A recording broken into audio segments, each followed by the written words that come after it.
merdeka lekas bergerak. Dalam pendidikan penggerak, ciptakan generasi unggul penopang bangsa. Mari bergerak, lekas bergerak, dan selalu menggerakkan. Mari bergerak, lekas bergerak, dan selalu menggerakkan. Mari bergerak bersama guru penggerak, menebar manfaat bagi pendidikan merdeka lekas bergerak. Dalam pendidikan penggerak, ciptakan generasi unggul penopang bangsa. Mari bergerak, lekas bergerak, dan selalu menggerakkan. Mari bergerak, lekas bergerak, dan selalu menggerakkan.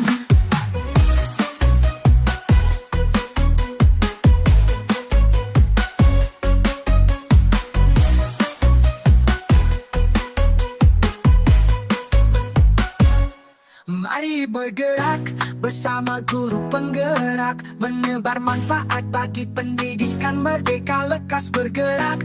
Dalam pendidikan penggerak, ciptakan generasi unggul penopang bangsa. Mari bergerak, lekas bergerak, dan selalu menggerakkan. Mari bergerak, lekas bergerak, dan selalu menggerakkan.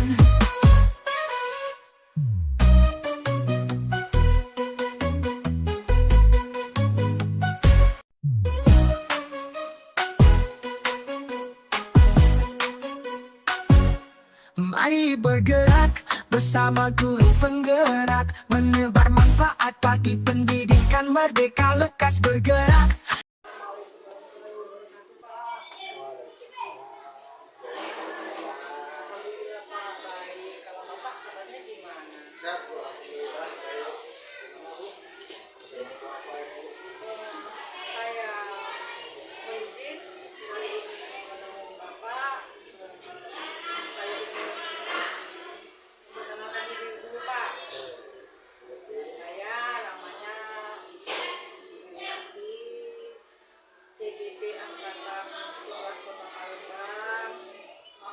Tujuan saya menghadap Bapak hari ini adalah untuk melakukan praktik dilema etika dan akan mengajukan beberapa pertanyaan dalam rangkaian paradigma dengan rumusan 439.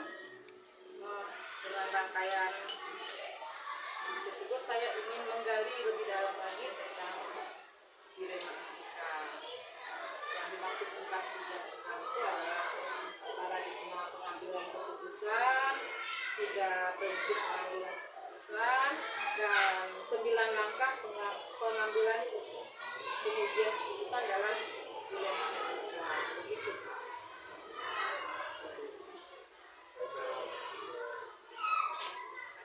Waktunya. Ya Pak, kita mulai ya Pak. Ini pertanyaan yang pertama Pak, yang saya tanyakan kepada Bapak.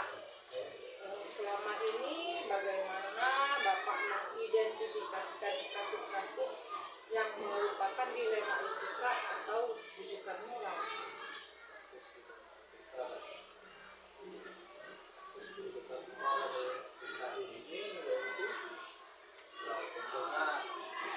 Mungkin sebagian guru tidak tahu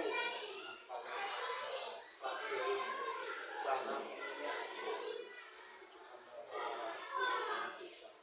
tapi nama lain ada di pengambilan keputusan baik maksudnya dalam mengambil keputusan itu dihadapkan sebuah keputusan yang menimbulkan perubahan.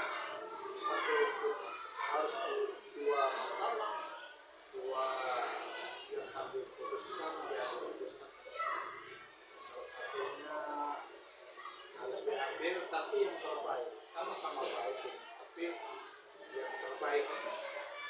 Itulah dilema antara salah satunya itu silakan dibuka moral kasusnya, tapi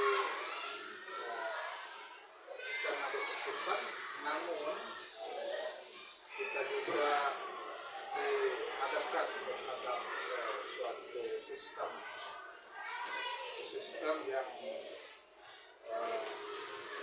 kita anggap kurang tepat. Dari situ juga kita keputusan itu bisa terjangkau dengan hal-hal yang kurang baik. Contoh, misalnya kita akan melakukan perpisahan. Perpisahan itu tidak boleh. Ada dinas tidak boleh. Diperlukan. Tapi anak-anak berkata ingin diadakan suatu acara. yang mereka merasa Merasa senang, senang. mereka bahagia. Di satu sisi kita tidak boleh mengambil uang atau melanggar kode etik atau melanggar peraturan pribadi.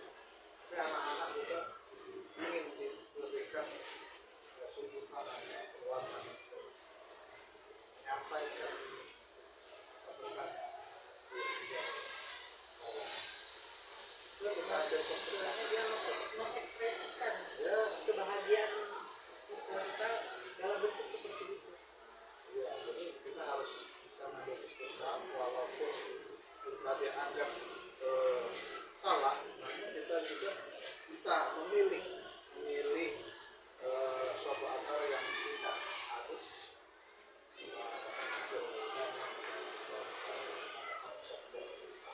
Berarti bisa mencari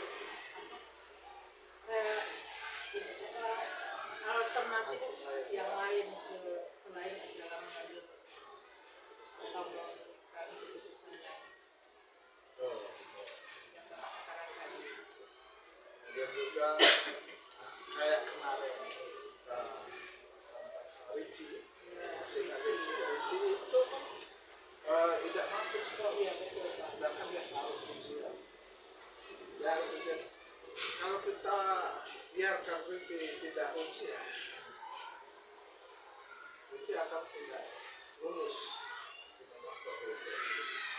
Nah, setelah kita tahu masalahnya, kita putuskan oke, Ricci, kita tunggu waktunya untuk ujian. Jadi Ricci bisa ujian, walaupun sampai sekarang belum bisa ada untuk ijazah. Tapi Ricci sudah bisa.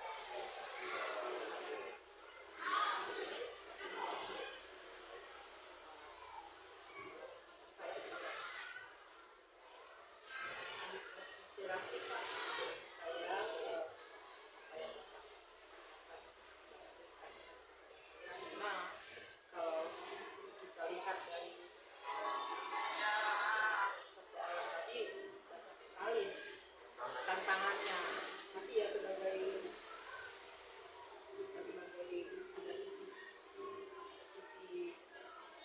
ada sisi baik, ada sisi buruknya, tapi kita harus mengambil keputusan yang lebih baik lagi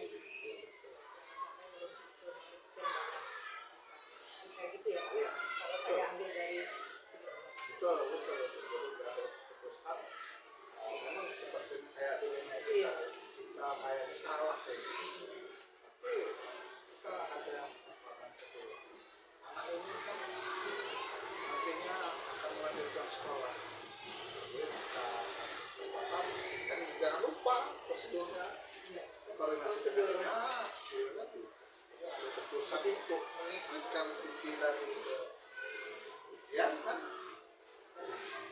hasil musyawarah bukan Iya, keputusan saya keputusan sendiri. sendiri ya, sudah dirembukan Ya, dari pihak sekolah. sekolah koordinasi dengan dinas pengawas sekolah Jadi kita memang benar-benar mengambil keputusan yang terbaik. baik untuk anak dan juga untuk sekolah. Untuk pertanyaan kedua nih Pak, kayaknya perbincangan kita semakin menarik nih. Silakan Pak ngopi ya. Terus apalagi Bu? Selama ini bagaimana Bapak menjalankan pengambilan keputusan di sekolah, terutama untuk kasus-kasus di mana ada dua kepentingan yang sama, benar atau sama-sama yang mengandung nilai kebajikan. Kita lihat lagi masalahnya seperti apa.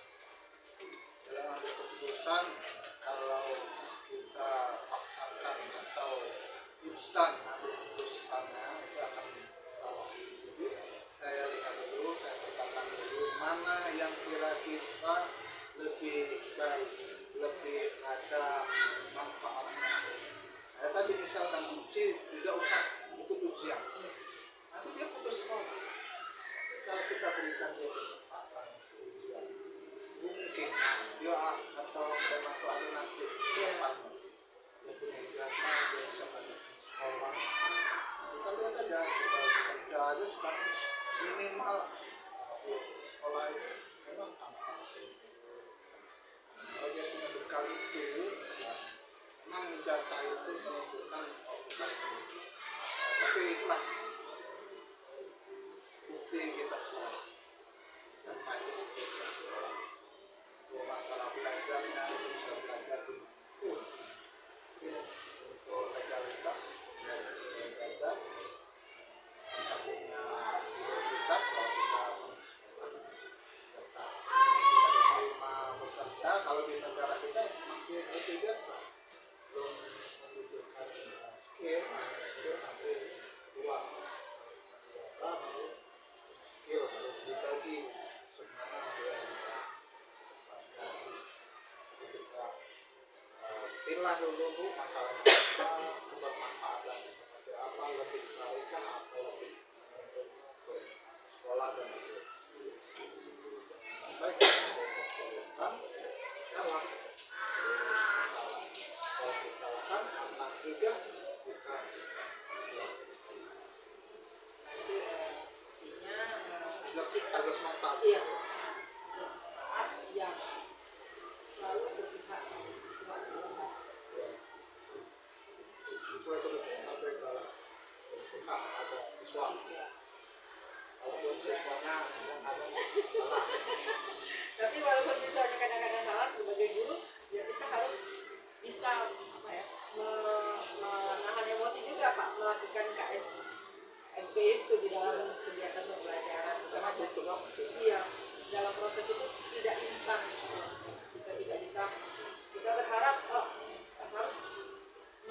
harus istilahnya harus lebih efektif, tapi dalam pelaksanaannya banyak sekali rintangan yang harus kita jalani untuk menuju sesuatu yang lebih baik lagi. Untuk Dan proses konsisten.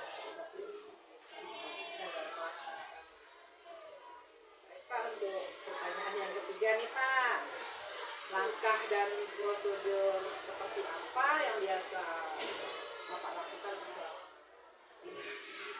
Langkah-langkahnya yang pertama kita identifikasi masalahnya itu bisa dilaksanakan secara maka bisa ditunda.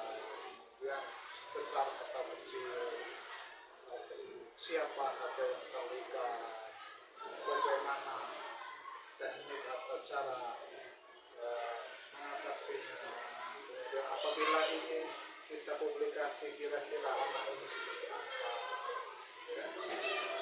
Dan yang terakhir kita evaluasi apakah keputusan kita ini sudah benar atau belum.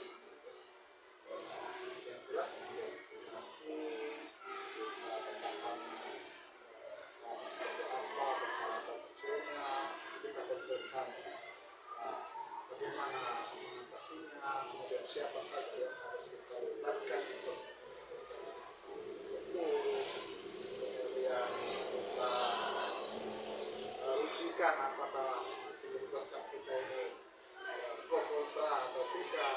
Keputusan evaluasi kita tahu ya keputusan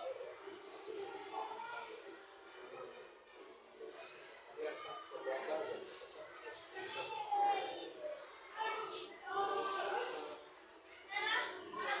Langkah itu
selama ini yang Bapak anggap efektif dalam pengambilan keputusan pada kasus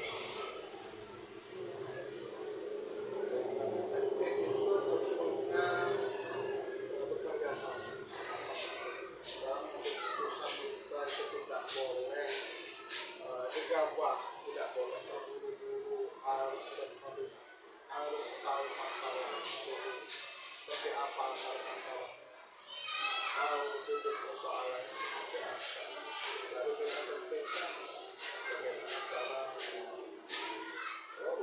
prosedur itu sudah kita jalankan, sudah ada koordinasi, sudah konsultasi, kolaborasi dengan wakil, dengan guru, dengan wali kelas, dengan orang tua, masyarakat, sudah kita lakukan semua. Saya akan ke sana saja mencari sekali karena masalah juga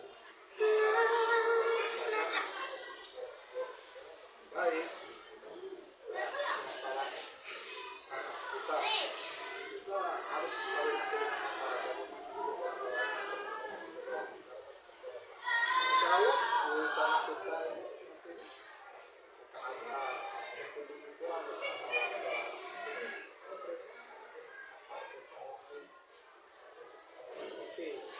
Warga juga ingin bekerja sama kolaborasi dengan sekolah. Tapi kan sekolah tidak cuma kita yang ada di dalam sekolah saja yang ingin bekerja.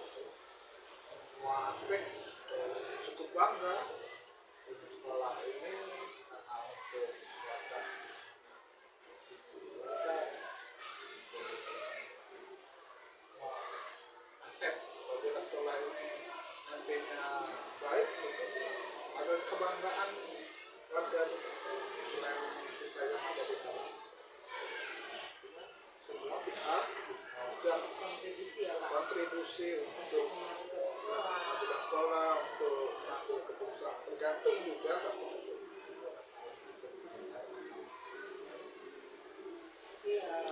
juga dalam selalu berkoordinasi betul sampai ada pro dan kontra mencari solusi yang baik untuk mencintai. Selanjutnya apa saja yang selama ini merupakan tantangan nih Pak dalam pengambilan keputusan pada kasus tantangannya memang itu tantangan terbesar itu ada diri sendiri. Mau nggak kita menjalankan role of the game, bahasa sepak bola, peraturan yang berlaku. Tapi juga peraturan yang berlaku itu akan kita kolaborasikan dengan kebijakan-kebijakan yang ada. Melihat juga kasus ini. Jadi kebijakan itu sangat berperan. Kebijakan juga diputuskan kebijakan sekolah ya, bunyinya bukan kebijakan sekolah sekolah pribadi. Kebijakan itu diambil melalui juga prosedur rapat, prosedur musyawarah, mufakat, guru yang ada di pro kontra itu pasti tidak bisa kita memuaskan hati masing-masing orang. Jadi dalam mengambil keputusan misalkan selesai masalah itu bisa selesai, kita rasa tantangannya kita mau nggak menyelesaikan masalah itu. Dan kita kayak ada misalkan masalah, kamu aja yang menyelesaikan, saya itu kan masalahnya berbeda. seakan-akan dia tidak Lepas tangan, ya, padahal fungsi kepala sekolah kan sebagai jadi orang yang masalahnya dilempar ke sana ke sini, jadi merasa dia itu dilema tersendiri untuk kepala sekolah. mempunyai perasaan tersendiri, Iya. mempunyai dilema untuk dirinya sendiri. Jadi memang kita harus jadi diri kita sendiri dulu intinya.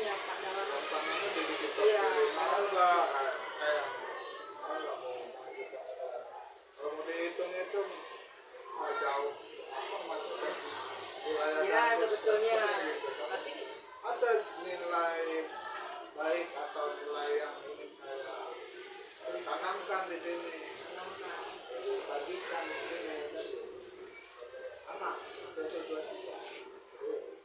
Yang baik saya tahu akan tuangkan di sini.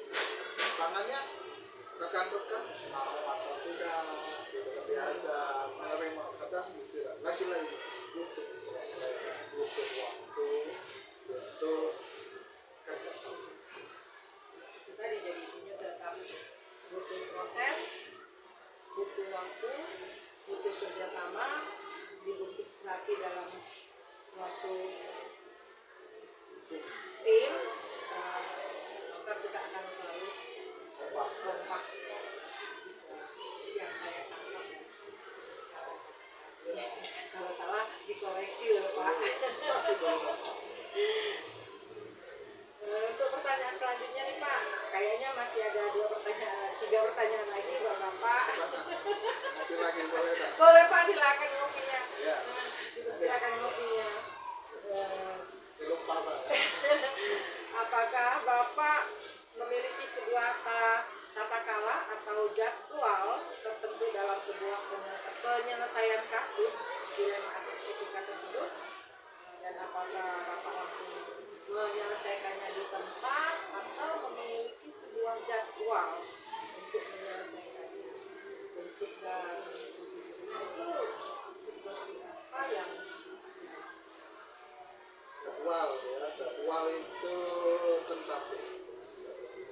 Ini menyesuaikan kondisi, menyesuaikan masalah yang ada. Yang jadwal rutin itu pastinya setiap bulan. Setiap bulan kita rapat, refleksi, mingguan itu ada waktu bisa lewat grup WhatsApp, bisa lewat kita panggil tim, ataupun secara menyeluruh bulan. Ya, bulan juga bisa kita lakukan refleksi tentang program kerja yang sudah kita di bulan tersebut. Namun juga kita lihat masalahnya adanya anak itu misalkan Februari ada anak menyeberang serempet, kita harus selesaikan segera. Jadi bawa ke puskes, jadi penanganan yang baik, temui orang tuanya, kasusnya seperti ini, bukan lalai hanya anak itu menyeberang jalan karena tidak lihat kanan kiri. Bisa kita koordinasikan bahwa bisa kita laksanakan. Dan intinya jangan menunda-nunda masalah itu. kita semakin panjang Pak. Yang pertama semakin panjang, kedua nanti lupa. Semakin Kalau lupa nanti justru timbul masalah masalah. baru. Jadi kalau bisa kita selesaikan satu-satu itu ya kan Ya, tapi kalau belum bisa kita lakukan kita mungkin bisa cari solusi dengan betul. bercerita dengan lain. Nah, betul. Kalau tidak bisa kita selesaikan hari itu, kita butuh nih orang yang bisa kita minimal kita cerita itu berbagi, nanti adalah ide-ide ataupun sarannya gitu. Itu atau koordinasi lebih cara ambil Di sini sangat panas loh, sangat menarik. kopinya Sangat tadi semakin panas. dingin. Silakan dulu loh Pak. Pembelajarannya Kalau- wawancaranya iya. semakin panas, kopisannya semakin dingin. Oke. Untuk pertanyaan selanjutnya Pak, adakah seseorang atau faktor apa yang selama ini mempermudah atau membantu Bapak dalam pengambilan keputusan dalam kasus?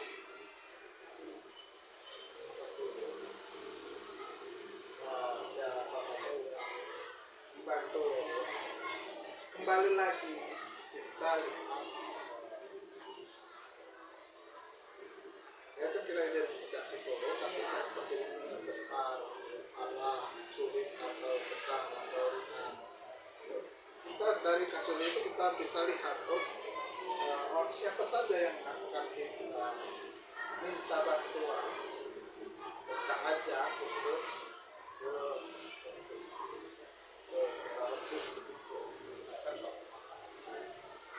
bila kasusnya cukup besar, kita bisa utamakan kita ini kan anak-anak kalau dulu misalkan bisa sekolah dulu kan, nanti kalau sekolah tidak bisa menyelesaikan ada sengketa dengan dinas bisa menyelesaikan, nanti ada lagi buka yang lebih tinggi lagi. Jadi kalau masalahnya dirasa ringan, kita bisa selesaikan dengan sendiri. Saat itu perlu mungkin perlu dampingi bisa kita insidental istilahnya, bisa kita selesaikan sendiri. Kalau buang sampah sembarangan kan bisa kita selesaikan sendiri. Tetap itu menjadi evaluasi, menjadi pembelajaran bahwa disampaikan ke kepala sekolah, ke guru, tidak pernah kan pembinaan kita sampaikan jadi guru bisa orang tua dalam mengatasi permasalahan belajar siswa kita akibatkan apa sebenarnya anak nggak bisa baca, tidak mau baca, ketika dia baca punya apa permasalahannya, latar belakangnya apa, pemetaan awal kan apa, kebutuhan siswa apa,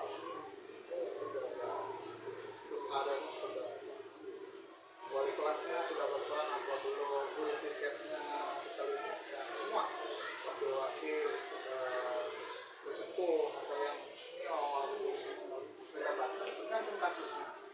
Yang tidak semuanya ikut dan tidak semua juga bisa kita libatkan. Ada poin-poin atau masalah yang bisa kita ajarkan cukup berapa. Kalau kenaikan kelas harus kita lapor. Ya. Tapi kalau yang sifatnya bisa lebih kecil bisa.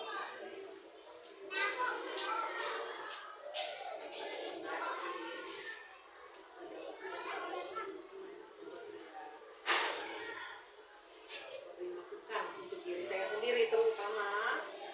Saya juga belajar, tapi namanya belajar pasti ada salah. Dalam perjalanan salah itu kita semakin belajar lagi, jangan puas dengan pelajaran tadi. Mungkin kita ya bisa belajar terus. Baik Pak, untuk pertanyaan terakhir nih Masih udah ada habis. Aduh, dari semua hal yang telah disampaikan tadi Pak, pembelajaran apa yang dapat dari Pak Yesus? Keputusan pelajaran yang paling menyesal, belajar sabar, belajar mengerti kondisi. Semua orang punya masalah, semua orang punya problem, tapi juga semua orang punya cara untuk menyelesaikan masalah. Sabar, belajar mendengarkan pendapat orang, belajar untuk menyelesaikan masalah dengan tepat sasaran, belajar berkoordinasi. Banyak hal yang perlu belajar dari sesuatu sendiri kita bisa, siapapun kita bisa. Sehingga pelajarannya sabar, tekun, rajin dan terus mau belajar.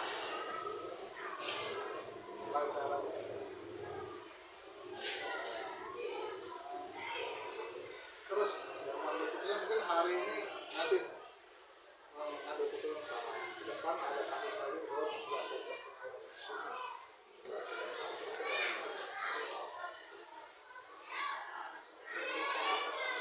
Sangat bagus buat saya, sangat memberikan pembelajaran buat saya dari cerita Bapak.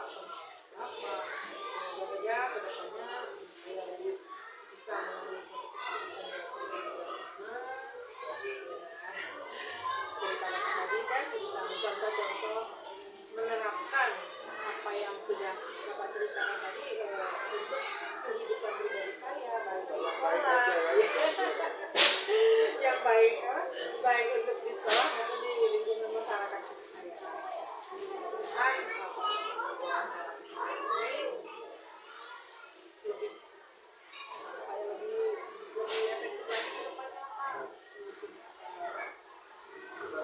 ke depan selalu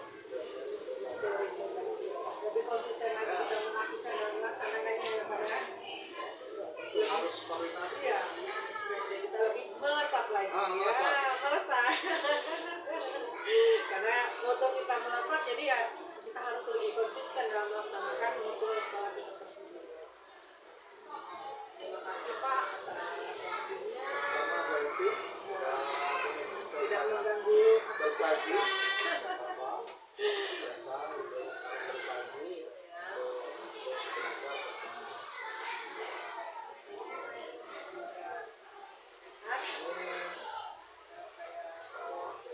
mundur pamit Pak. Assalamualaikum warahmatullahi wabarakatuh. Sudah. Assalamualaikum Bu. Waalaikumsalam.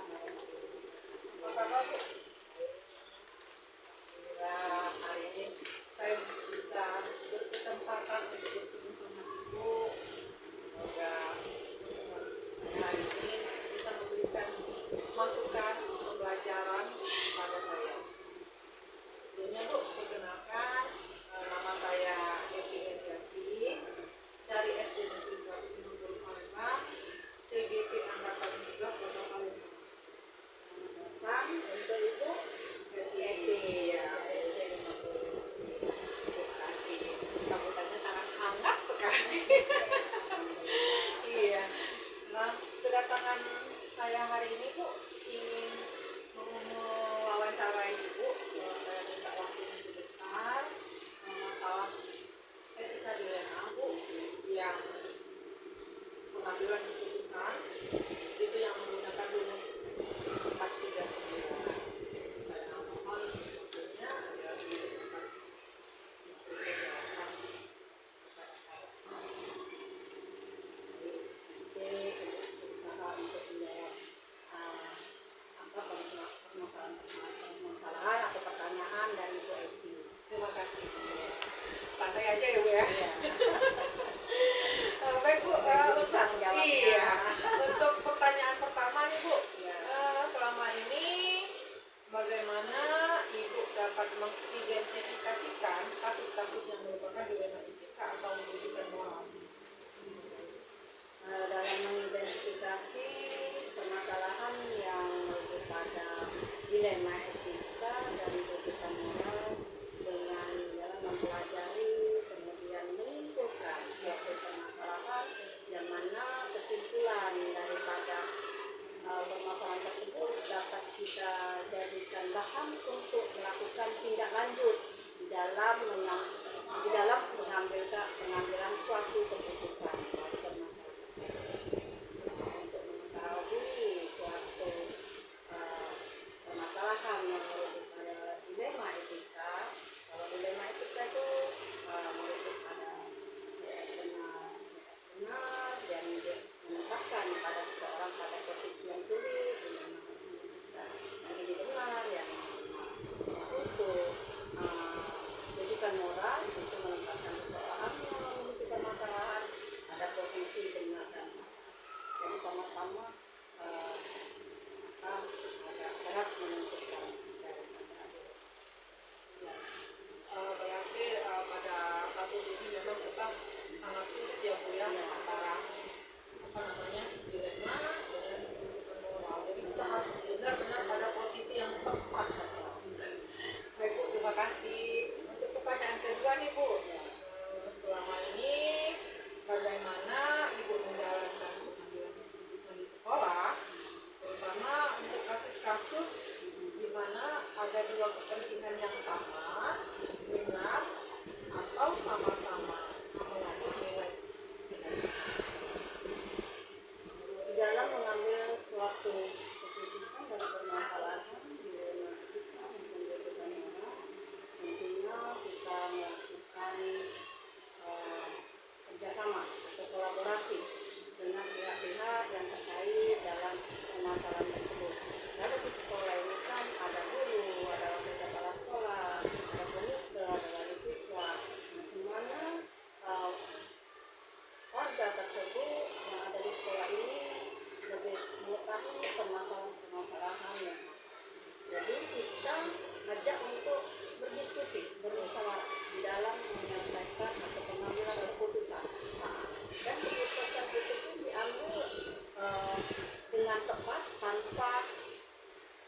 istilahnya apa namanya, dengan pikiran yang jernih, sabar, sehingga apa yang kita putuskan nantinya akan tepat, tidak menimbulkan permasalahan yang baru. Jadi harus saling bekerja sama, berkolaborasi antara guru, staf, masyarakat sekolah, Masyarakat sekolah. jadi bisa menghasilkan sesuatu yang terbaik. Mengambil suatu keputusan yang tepat. Terima kasih Bu. Wah, kayaknya menarik ini Bu. Semakin kesini semakin menarik perbincangan kita. Baik Bu, langkah-langkah atau prosedur seperti apa yang bisa Ibu lakukan selama ini? Langkah yang diambil untuk menyelesaikan suatu masalah, kita cari dulu, tahu dulu permasalahan yang terjadi, kemudian tentang masalah apa. Yang kedua, kita cari tahu dulu siapa yang mengalami permasalahan tersebut. Yang ketiga, kita ajak atau kita cari warga yang lainnya yang mengetahui tentang permasalahan tersebut untuk bisa kita gali informasinya, untuk bisa kita ajak bermusyawarah untuk menyelesaikan permasalahan itu. Sebelum mengambil tindakan atau suatu keputusan, kita harus tahu dulu titik permasalahannya, lalu siapa yang dalam mencari informasi yang valid agar kita dapat mengambil sebuah keputusan. Baik, Bu, sangat inspirasi buat saya, sangat membuka pikiran saya ke depannya apa yang harus saya lakukan kelak. Untuk pertanyaan yang keempat Bu, hal apa saja yang selama ini dianggap efektif dalam pengambilan keputusan pada kasus pidana? Hal yang paling efektif menurut saya itu apabila ada suatu permasalahan yang membutuhkan waktu atau segera penyelesaian, harus kita segerakan, harus kita selesaikan pada saat itu, jangan ditunda-tunda, ya, supaya apa yang menjadi permasalahan tidak berlarut-larut. Apabila permasalahan itu kan biasanya Akan banyak orang ketiga biasanya kalau pada saat ada masalah kecil jadi besar, berkembang lebih luas lagi, Iya. kita akan mengakibatkan dilema yang lebih besar. Nah, jadi yang lebih efektif apabila ada suatu masalah segera diselesaikan saat itu harus kita selesaikan. Terus hal apa saja yang selama ini merupakan tantangan Ibu dalam pengambilan keputusan pada kasus pidana?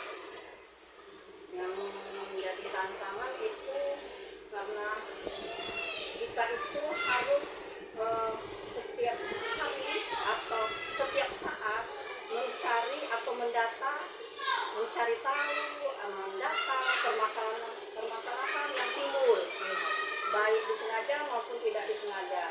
Nah, kemudian dilakukan secara kontinu artinya berkelanjutan. Nah, itu kan merupakan suatu tantangan. Kalau kita lakukan secara terus menerus, ya kan? Mendata, mencari tahu, nah itu kan suatu tantangan.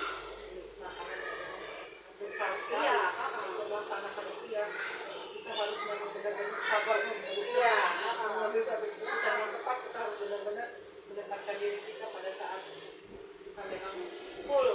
iya. Jadi kalau dengan kita kontinu mendata, mencari tahu permasalahan yang ada, itu kan membutuhkan apa? Pemikiran ya, kesabaran itu merupakan suatu tantangan. Kayaknya memang benar kata Ibu, ini jadi suatu pembelajaran buat saya. Pembelajaran dari pengalaman Ibu kan, dari cerita Ibu, ini sangat-sangat berharga buat saya. Iya. Baik Bu, untuk yang pertanyaan masih ada loh Bu, 3 pertanyaan Ada lagi ya? Masih ada ya? Saya harap Ibu masih mau berbincang dengan saya.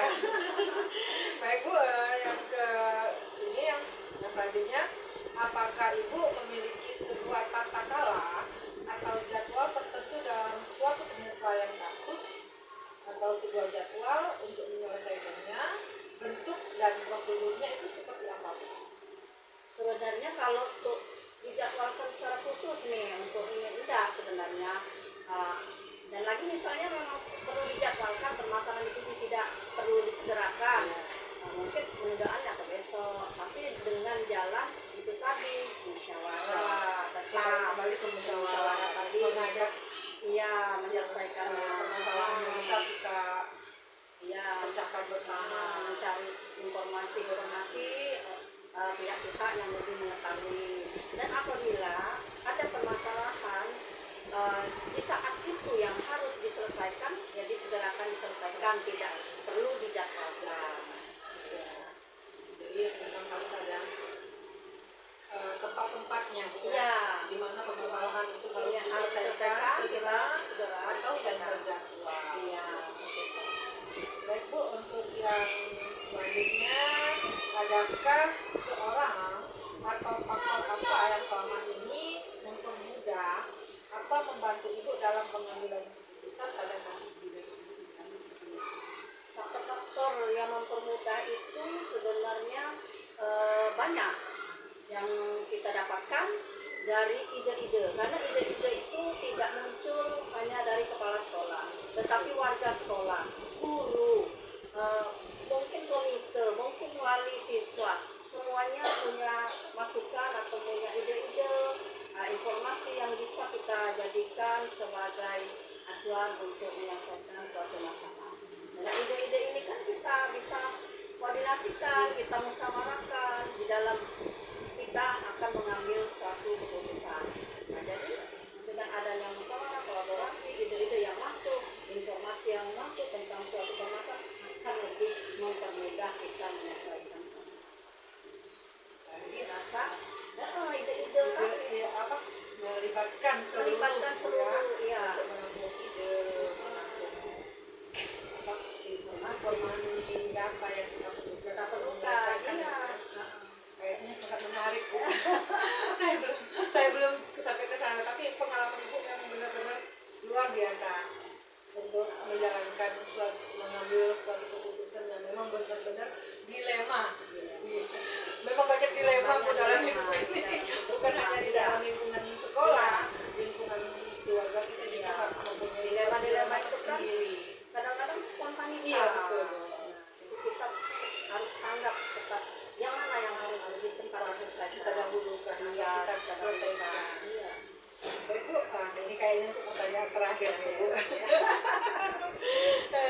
Iya, dari semua hal yang telah Ibu sampaikan tadi, pembelajaran apa yang dapat Ibu petik dari pengalaman Ibu mengambil sebuah keputusan pada yang memiliki dilema? Pembelajaran apabila kita dapat menyelesaikan suatu permasalahan, kemudian kita dapat menyelesaikannya dengan tepat, kemudian terwujudnya kolaborasi dan permasalahan tersebut terselesaikan dengan baik, itu merupakan suatu kebanggaan untuk dapat dijadikan bahan kedepannya pelajaran Ini juga ya, berarti supaya kita lebih lebih kuat lagi, lebih aktif lagi, lebih bersemangat lagi untuk menyelesaikan suatu dilema pada saat ada masalah. Ada yang saya juga pernah ketemu pada saat dia down, tapi di waktu yang sama dia harus mengambil sebuah keputusan yang memang dia harus dilaksanakan pada saat itu. Jadi memang benar-benar jiwa kita harus memang benar-benar full, benar-benar dalam keadaan yang memang istilahnya sadar. Iya. jernih Jernih berpikir. Jadi dalam kita melakukan tindakan itu kita tidak akan salah jalan ya, begitu kan. Kesabaran, pikiran yang positif, pikiran yang jernih, berkolaborasi, merangkul semuanya, iya, musyawarah, apapun permasalahan itu pasti akan terselesaikan.